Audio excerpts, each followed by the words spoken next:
बिस्मिल्लाहिर्रहमानिर्रहीम। अस्सलाम वालेकुम नाज़रीन, मैं हूं अहमद फ़वाद और आप देखते हैं मुझे मेरे यूट्यूब चैनल और फेसबुक पेज पर। नाज़रीन, आज की इस व्लॉग में कैप्टन सफदर की एक वीडियो आई है।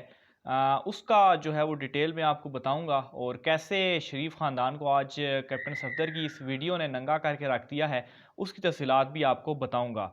व्लॉग का आगाज़ नाज़रीन एक शेर है और उसका एक जुमले से मैं करूँगा कि कुछ तो है जिसकी पर्दादारी है। ये गालिबन गालिब साहब का ये शेर है जिसकी वो मैंने एक लाइन आपको पढ़ी। और ये मैंने क्यों पढ़ी ये आप व्लॉग सुनेंगे तो आपको इस मामले की जो है वो समझ लगेगी। व्लॉग का आगाज़ नाज़रीन मरियम नवाज़ के एक बयान से मैं करूँगा और ये जो बयान है नाज़रीन, इस बयान के बाद तो मैं ये कहूँगा कि मरियम नवाज़ ने तमाम बेशर्मी की हदें जो हैं वो क्रॉस कर ली हैं। और इस बयान ने ख़ास तौर पर यह साबित कर दिया है कि मरियम नवाज़ एक नफसियाती मरीज़ा हैं। और यहाँ पे मैं आपको ये भी बताऊँ नाज़रीन के सोर्सेज ये बताते हैं कि मरियम नवाज़ जो हैं वो कुछ दवाइयाँ भी इस्तेमाल करती हैं। बहरहाल शरीफ ख़ानदान जो है हमेशा से उसका यही वतीरा रहा है, हमेशा से उसने इसी किस्म की सियासत जो है वो की है। और इसकी एक एग्ज़ाम्पल मैं आपको माजी से दे देता हूँ और वो एग्ज़ाम्पल बेनज़ीर भुट्टो साहिबा के हवाले से है कि किस तरह से हेलीकॉप्टर के ज़रिए जो नंगी तस्वीरें थीं वो फिकवाई गई। अगर आप नाज़रीन को ये मामला नहीं पता तो खैर अब पता चल गया है। बहरहाल ये बड़ा एक तारीख़ी और बहुत सारी किताबों में भी जो है ये वाक़या लिखा होगा और यकीनन आप नाज़रीन को जो है वो पता भी होगा। तो इस तरह के बेशुमार वाक़यात हैं शरीफ ख़ानदान के, नवाज़ शरीफ के, कि वो इसी तरह से हथकंडे जो है वो इख्तियार करते हैं और ब्लैकमेलिंग के लिए इसको वो इस्तेमाल करते हैं। बहरहाल मरियम नवाज़ ने भी आज कुछ इसी तरह से ही किया। ऑब्वियसली वो जो शरीफ ख़ानदान की एक रवायत थी वो तो उन्होंने बरकरार रखनी थी और ऐसा ही जो है वो उन्होंने बयान दिया। सबसे पहले तो मैं मरियम नवाज़ के इस बयान की तरफ आता हूँ, उसका जवाब दे दूँ, फिर उसके बाद वो जो कैप्टन सफदर की वीडियो है उस वीडियो के ऊपर मैं आता हूँ। और आप यकीन करें कि ये वीडियो के बाद मरियम नवाज़ जो हैं वो तो सर पकड़ कर बैठ चुकी हैं। बहरहाल ये वीडियो ने आज शरीफ ख़ानदान का जो एक बयानिए का तख्ता था वो उल्टा है। सबसे पहले तो आप मरियम नवाज़ का वो बयानिया मरियम नवाज़ की जो एक वो गुफ्तगू थी उसके कुछ 2-3 चीज़ें मैं आपको बताता हूँ। ये जो टॉक थी मरियम नवाज़ की, उन्होंने इस्लामाबाद हाई कोर्ट के बाहर की, उनकी पेशी थी और उसके बाद वो बाहर आईं और वहाँ पर उन्होंने ये गुफ्तगू की। अच्छा, मरियम नवाज़ ये कहती हैं कि इमरान खान आइनी वज़ीर-ए-आज़म नहीं है, ये अहम तकर्रियाँ जादू टोने से करते हैं। जादू टोना इतना ही कामयाब है तो अवाम की भलाई के लिए इस्तेमाल क्यों नहीं करते।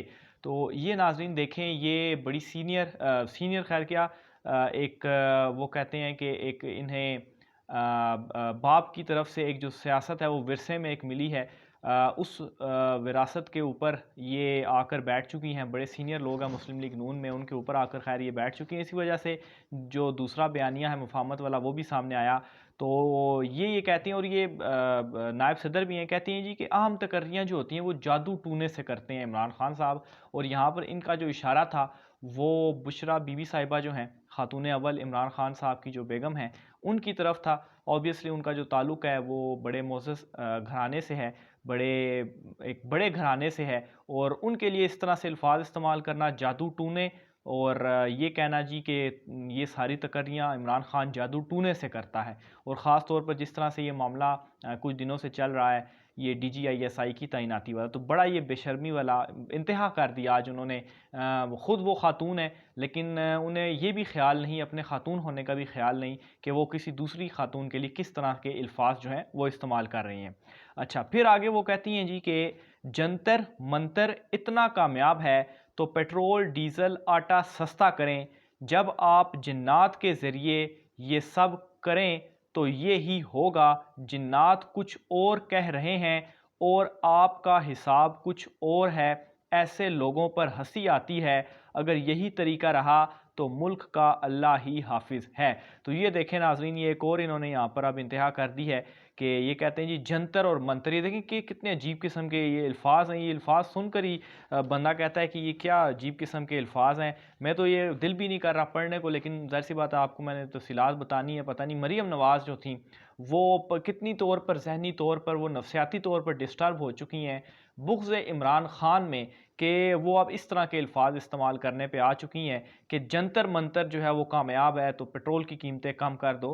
पेट्रोल की कीमतें बढ़ी हैं, वो एक अलहदा इशू है, महंगाई जो है वो एक अलहदा इशू है, लेकिन इस तरह के अल्फाज इस्तेमाल करना, फिर ये जिन्नों के कि आपका हिसाब गलत हो गया तो आपके जिन्नात ने ये कर दिए, तो आपके जिन्नात ने वो कर दिए, तो बड़ी मायूसी भी हुई। खैर मायूसी क्या, इनसे एक्सपेक्ट यही किया जा सकता है कि ये ऐसे ही हैं। माजी में बड़ी आज मरीम नवाज़ कहती हैं कि मैं ख़ातून हूँ तो ये हूँ तो वो हूँ, तो शायद उन्हें याद नहीं है कि उनके जो वालिद साहब थे नवाज़ शरीफ साहब, उन्होंने बेनज़ीर भुट्टो साहिबा के ख़िलाफ़ क्या कुछ नहीं किया, क्या क्या उनके ख़िलाफ़ गंदे गंदे नारे लगाए, उनकी जो तस्वीरें और पता नहीं क्या क्या, आप खैर इस हवाले से बेहतर जानते हैं। तो ये मरीम नवाज़ का आज एक असल चेहरा है। और एक और असल चेहरा जो उनकी सर्जरी के पीछे भी एक छुपा हुआ है, वो आज कैप्टन सफदर, जो कि कायदे इनकलाब लंदन में बैठकर जो इनकलाब लाना चाहते हैं नवाज़ शरीफ साहब, उनके दामाद हैं, उन्होंने आज बेनकाब किया है। वो क्या कहते हैं कि इमरान ख़ान साहब को जो आर्मी के अंदर तैनातियां हैं वहाँ पर मुदाखलत नहीं करनी चाहिए, और इसकी वो दलील क्या देते हैं, वो ये दलील देते हैं कि आर्मी चीफ़ क्या आपके सेक्रेटरी या आपके जो आईजी वगैरह टाइप ये सारे जो लोग हैं, क्या, या वज़ारत वज़ीर दाखिला वगैरह, क्या वो इसमें कोई मुदाखलत करते हैं आपकी? तो ये एक उनकी आप सोच देखें किस किस्म की अजीब सी उनकी सोच है। उनको इतना ही चीज़ों का नहीं मालूम। इमरान ख़ान साहब वज़ीर-ए-आज़म हैं, उनके अंडर ये सारी जो है वो तमाम लोग आते हैं, और ऑब्वियसली ये इमरान ख़ान साहब का वज़ीर-ए-आज़म का ये इख्तियार है कि वो जो है वो DGISI जो एक तरीक़ाकार भी होता है कानूनी, 3 नाम भेजे जाते हैं, फिर उसके बाद मुशावरत से एक नाम सेलेक्ट किया जाता है और उसको तैनात किया जाता है। तो एक तो ये पूरा बयानिया जो था मरीम नवाज़ का, एक तो उसका इन्होंने तख्ता उल्टा है। वो कैसे, कि उनका बयानिया ये था कि वोट को इज़्ज़त दो। वोट को इज़्ज़त दो का क्या मतलब है कि जो वज़ीर-ए-आज़म है मुंतखब होके आया हुआ वोटों से, जो उसके इख्तियारात हैं, या जो जिस तरह से अभी DGISI वाला मामला है, तो उसको उसके इख्तियारात ही इस्तेमाल नहीं करने दिए जाते। तो अब ये मरीम नवाज़ ये कैप्टन सफदर जो हैं, ये इतने ज़्यादा इमरान ख़ान साहब के बुग़्ज़ में पागल हो चुके हैं कि इन्हें हल्का सा इशारा मिला कि शायद फ़ौज और हुकूमत के दरमियान, वज़ीर इमरान ख़ान साहब और जनरल कमर बाजवा साहब के दरमियान शायद कोई मामलात में तलख़ी हुई है, तो फ़ौरन से इन्होंने क्या किया, वो पॉलिश उठाई और बूट को जो है वो सही रगड़ रगड़ कर पॉलिश करना शुरू कर दिया और दिखाना शुरू कर दिया कि देखें हमने कितने जो बूट हैं वो चमका दिए हैं। तो बहरहाल ये तो खैर इनका बयानिया है कि हल्की सी इन्हें झलक नज़र आई तो इन्होंने फ़ौरन से पॉलिश करना शुरू कर दी। खैर शायद मेरे ये अल्फाज भी आपको थोड़े से हार्श लगें, लेकिन क्या करें, जिस तरह के इनके अल्फाज हैं, जो अल्फाज इन्होंने इस्तेमाल किए हैं, मेरे ख़्याल से उसके सामने तो ये अल्फाज कुछ भी नहीं है जो कि मैं इस्तेमाल जो है वो इनके लिए कर रहा हूँ।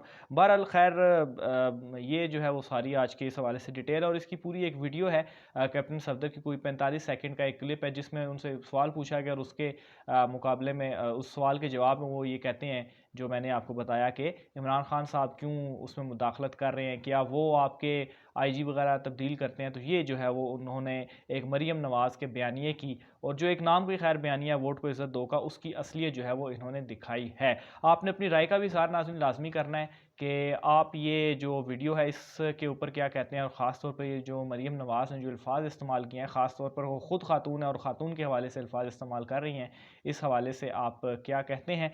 अपनी राय का इज़हार कमेंट बॉक्स में लाजमी लिखिएगा। आज की व्लॉग से इतना ही, मुझे इजाज़त दीजिए, अल्लाह हाफ़िज़।